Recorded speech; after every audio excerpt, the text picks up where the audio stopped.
Hi guys, sorry to interrupt your viewing, but please subscribe to the channel and like this video. Thank you.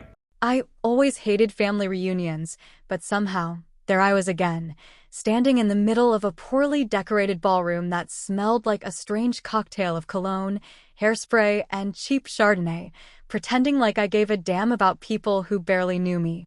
Aunt Carol was already 2 glasses deep into a boxy Pinot Grigio, fake laughing at Uncle Pete's recycled jokes, and across the room, my cousins buzzed around like bees trapped inside a mason jar, all trying to outdo each other with louder, shinier life updates. This wasn't a reunion, it was a freaking contest, and the only prize was a temporary ego boost nobody really earned. I tucked a stray piece of hair behind my ear, smoothing down my thrifted, but carefully ironed, sundress, feeling the judgmental eyes skim over me like a TSA pat-down at the airport. It was always the same dance with these people, smiling too wide, hugging too tight, asking loaded questions that sounded polite but stung like lemon juice on a paper cut. "How's the tiny apartment treating you, Olivia? Still scraping by with that little job? Met anyone yet, or still, alone?" It was like a goddamn chorus, every voice blending into a song I never wanted to hear again. The truth was, I used to dream about fitting in with them, with their big houses, their shiny cars, their vacation photos plastered all over Facebook like some kind of holy scripture. Growing up, I was the one wearing hand-me-down jeans with holes that weren't stylish, the one who brought peanut butter sandwiches for lunch, while the others flaunted organic snack packs and thermoses filled with hot soup. My mom worked 2 jobs and still came home exhausted, hair falling out from stress, while my aunts sipped wine at noon and complained about their busy schedules. But tonight was different, even if they didn't know it yet. I was leaning against the wall, half listening to a conversation about someone's new kitchen renovation, when I heard Jared's voice slice through the room like a rusty knife. "Hey, Liv," he called out, already grinning like he'd just seen a kid fall off a bike. "Still living in that tiny little shoebox of an apartment, huh?" His voice carried, bouncing off the walls and making a few heads turn in my direction, their eyebrows lifting in that mixture of pity and glee that only rich, bored people can pull off without a second thought. I smiled, wide and sugary, the kind of smile that would make a Stepford wife proud. I tilted my head, pretending to think about it, and said, "Yeah, about that." My voice stayed light, casual, dripping with something they wouldn't recognize until it was too late. The room chuckled nervously, sensing that maybe, just maybe, the underdog was about to do something unpredictable. Jared leaned back in his chair, arms crossed, smirking like he was waiting for me to announce I was moving back in with my mother or, better yet, starting a GoFundMe to fix my situation. It was funny how people like Jared could smell weakness the way sharks smelled blood, and tonight he thought he'd caught a whiff. What he didn't know, what none of them knew, was that the game had changed. I had spent the last 8 years busting my ass, flipping properties, saving every damn penny, living like a nun in that tiny little apartment so that one day I could do exactly what I was about to do. The wine in my hand tasted like battery acid, but I sipped it slowly, savoring the moment like a fine steak. I could feel my heart pounding against my ribs, not with fear, but with the electric thrill of finally being able to turn the tables, finally standing at the edge of the cliff with a good shove ready for whoever dared to step too close. Reaching into my purse, I pulled out something small and shiny, letting it catch the cheap overhead lighting so that everyone nearby saw it glint. The gasp started immediately, tiny little whispers buzzing across the room like radio static. Was it an engagement ring? A new car key? A golden ticket to the life they'd all been pretending to have? I let the mystery hang there for a beat too long, just enough to make them shift uncomfortably in their chairs and clutch their wine glasses a little tighter. Jared's smile faltered for a split second, a crack in the armor he usually wore so easily, and it was the most satisfying thing I'd seen all night.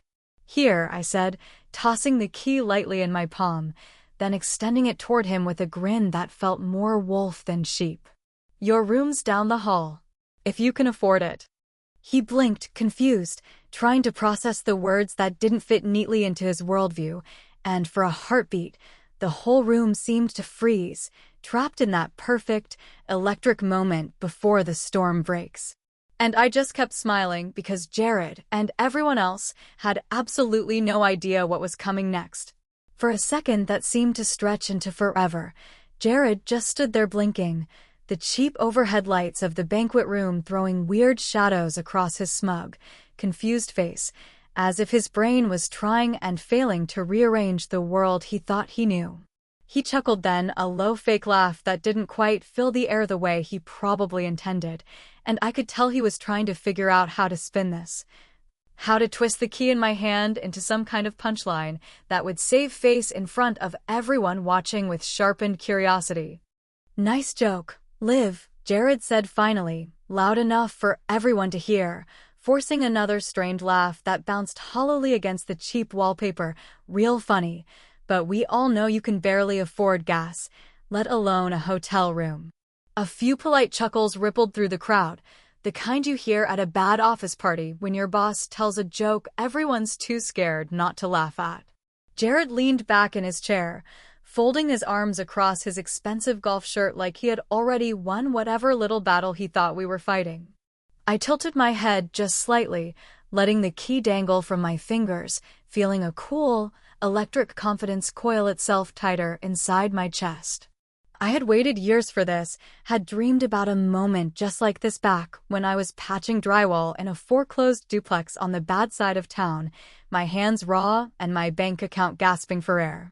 This wasn't luck, and it wasn't charity. It was work, dirty, relentless, back-breaking work that nobody in this damn room had ever bothered to imagine me capable of. "Check the ledger, Jared," I said sweetly, so sweetly it could have rotted teeth. "Go ahead. You'll find my name right there next to full property rental." There was a little rustle through the crowd as heads turned toward the front desk set up by the banquet hall entrance, where a heavy old book sat open, its pages thick and inviting like some ancient tome of judgment. Jared's smirk twitched, faltered, but he pushed himself up from his chair anyway, knocking over an empty wine glass in the process that rolled away with a sound like a ticking clock. He stalked over to the desk, the crowd parting in front of him like a red carpet made of invisible shame. I stayed where I was, sipping the cheap wine, tasting victory on my tongue, even though it burned on the way down. He ran a finger down the ledger slowly, probably hoping the longer he looked the more likely it was that he could rewrite the reality staring him in the face. And then he found it bold, unmistakable, permanent in ink that no amount of bluster could erase. Olivia Grant. Full rental. 3 days, 2 nights, all amenities included. The silence that followed hit harder than any shout could have, and I soaked it in, feeling it wrap around my shoulders like a thick, warm blanket. Jared turned back toward me, face red and blotchy, that desperate kind of angry confusion only men like him experience when the rules of the universe stop bending in their favor. "How the hell did you pull this off?" he demanded, loud enough for Aunt Carol and her wine-stained teeth to perk up from across the room. I shrugged, letting my shoulders rise and fall like the answer was just floating somewhere above our heads, obvious and boring. "Hard work," I said, and then, because I couldn't resist twisting the knife just a little deeper, I added, "and maybe flipping a few houses, buying up a few places here and there. Nothing big. Last year alone I bought 6 properties." I said it casually, too casually, because I realized a second later it had actually been 5, not 6, but the slip was already out there, and maybe someone sharp would catch it and call me out in the comments later. Good. Let them wonder how many more I had lined up, how many secrets I had tucked away while they were busy living their shiny, hollow lives. Jared opened his mouth like he wanted to argue, but there was nothing to say when the proof was scrawled out in black ink, just 10 feet away. His fists clenched at his sides, and for a second, just a second, I thought he might actually throw a tantrum like he used to when we were kids and he lost a game of Monopoly. Instead, he swallowed it down with a visible effort that made the veins in his neck stand out, then turned sharply on his heel and stormed back toward the crowd. But not everyone in that crowd was looking at him. No, someone else caught my eye, someone standing just beyond the soft pool of light under the chandeliers, half in shadow, their arms folded and their expression unreadable. It wasn't just curiosity on their face, it was calculation, the kind of heavy, weighted look that says, I see you now, and I know there's more you're not telling. For a moment, time seemed to thicken between us, an invisible thread stretched tight across the room, humming with questions I wasn't sure I wanted to answer. I felt my stomach tighten, the high from my small victory slipping just slightly, a thin crack splitting through the smooth surface. Jared might have been the loudest threat, the obvious one, but that didn't mean he was the only danger lurking at this family circus. And as I slipped the shiny key back into my pocket, feeling its cool edges bite against my fingers, I knew the night was far from over and that the real game was only just beginning. By the time dessert rolled around, a sad-looking sheet cake with "Family First" sloppily written in blue frosting, the air in the banquet hall had curdled into something sour and tense, and no amount of cheap wine or nervous laughter could cut through it. Jared had slunk back to his seat like a dog who just realized the treat he was chasing was actually a mousetrap. But if you thought a bruised ego would keep a man like him quiet, you had another thing coming. Jared was the kind of guy who would rather dig a deeper hole and call it a foundation than admit he had ever been wrong about anything in his life.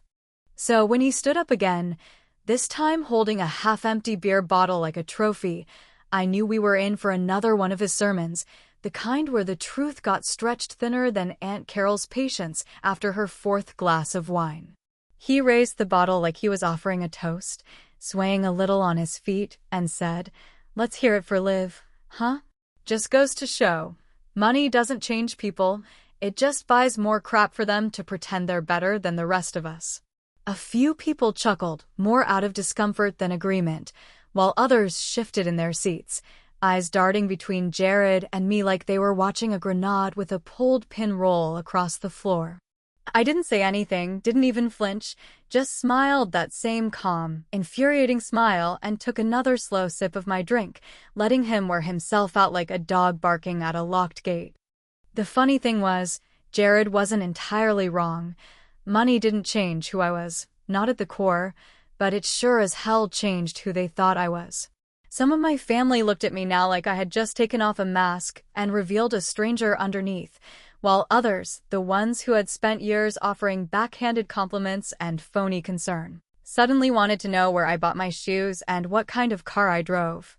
My mother, sitting stiffly beside me in a floral dress she had probably ironed twice before stepping foot into this place, leaned in close enough that I could smell her familiar lavender perfume and hear the sadness buried in her voice.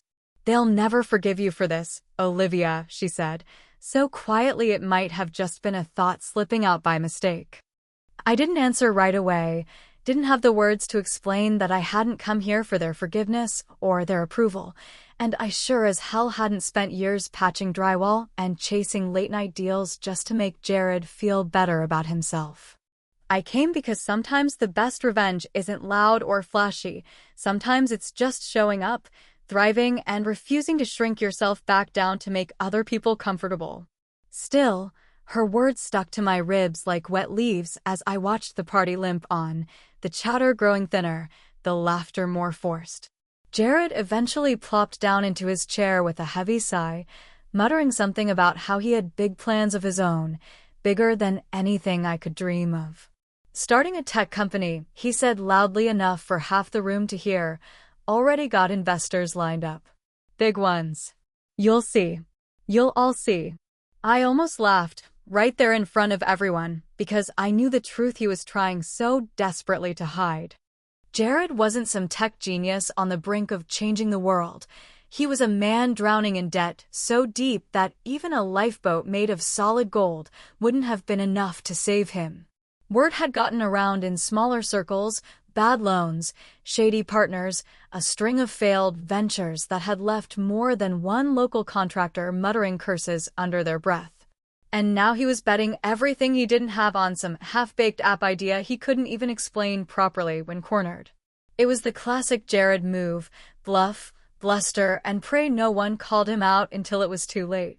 Part of me wanted to stand up right then, call him on his bullshit, watch the little empire he was trying to build collapse under the weight of his own lies.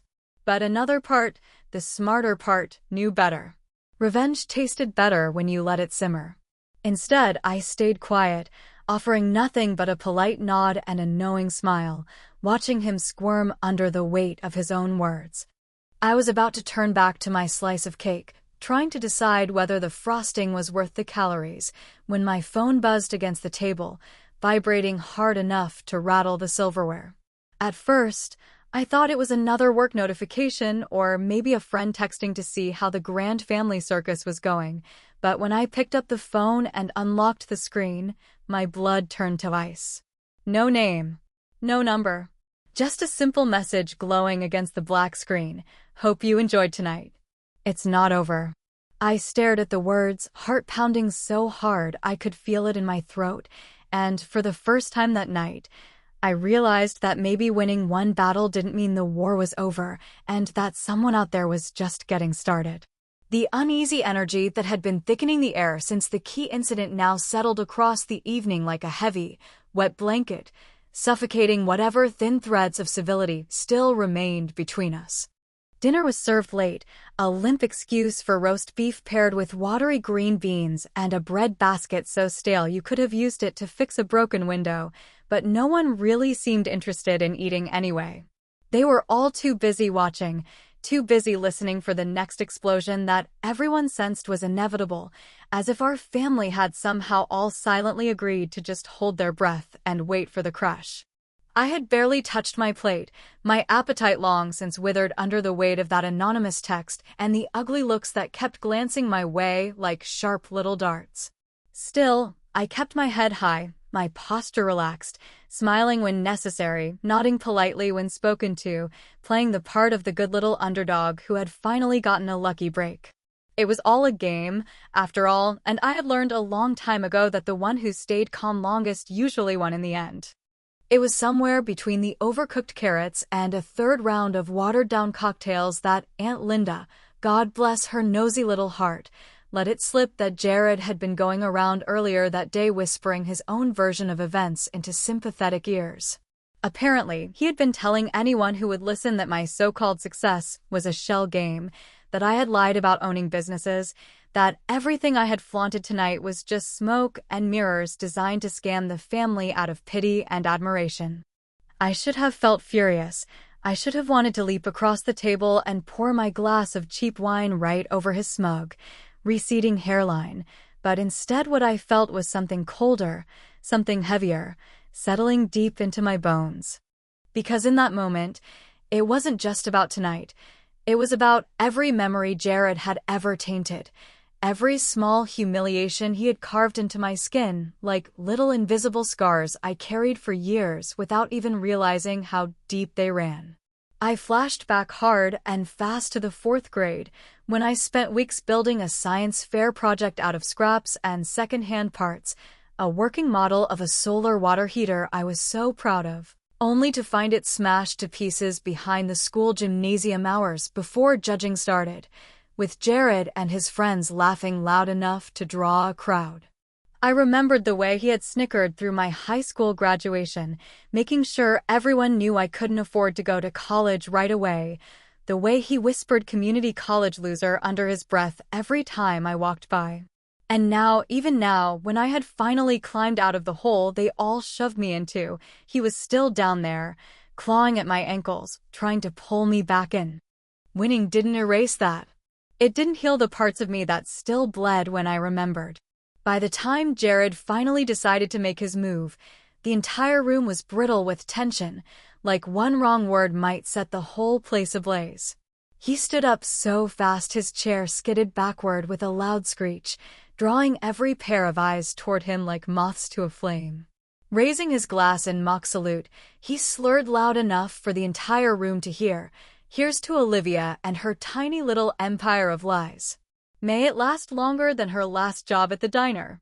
A few people gasped, a few others chuckled uncomfortably, and the rest just stared, caught somewhere between morbid fascination and second-hand shame. I didn't rush. I didn't flinch.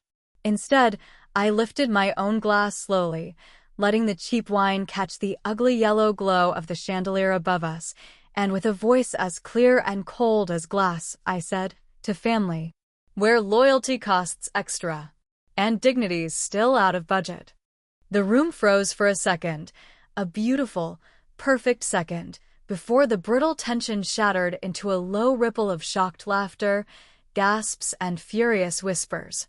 Jared's face turned the color of bad meat, his mouth working soundlessly like a fish yanked out of water, and then, without another word, he stormed out of the hall, bumping shoulders hard against anyone too slow to get out of his way.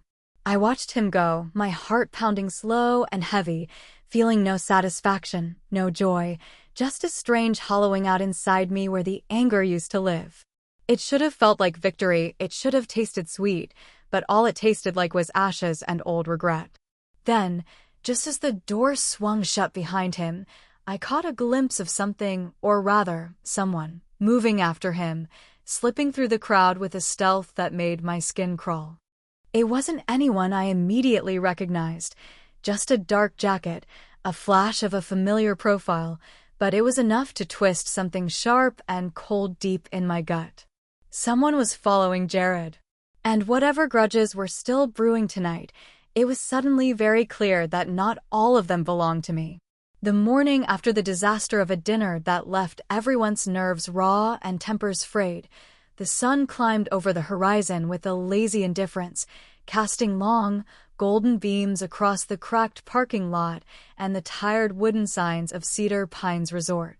If anyone had been hoping that a good night's sleep would smooth things over, they were sorely mistaken, because the air that morning was even heavier than before, charged with the kind of unspoken hostility that makes you check over your shoulder more than once before rounding a corner.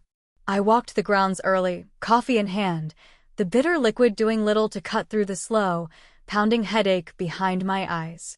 The resort was beautiful if you squinted past the aging shingles and the creaky porches, all lush pine trees, winding gravel paths, and little cabins that still smelled faintly of the 1980s. It had character, and more importantly, it had potential, which is exactly why ID snapped it up when the owner had quietly hinted last winter that he was ready to sell to someone who would love it more than he could afford to anymore. Most of my family assumed I had rented the place for the weekend, maybe even stretched myself thin to make the event special, but the truth was bigger and heavier than that. Cedar Pines wasn't a rental to me, it was an investment.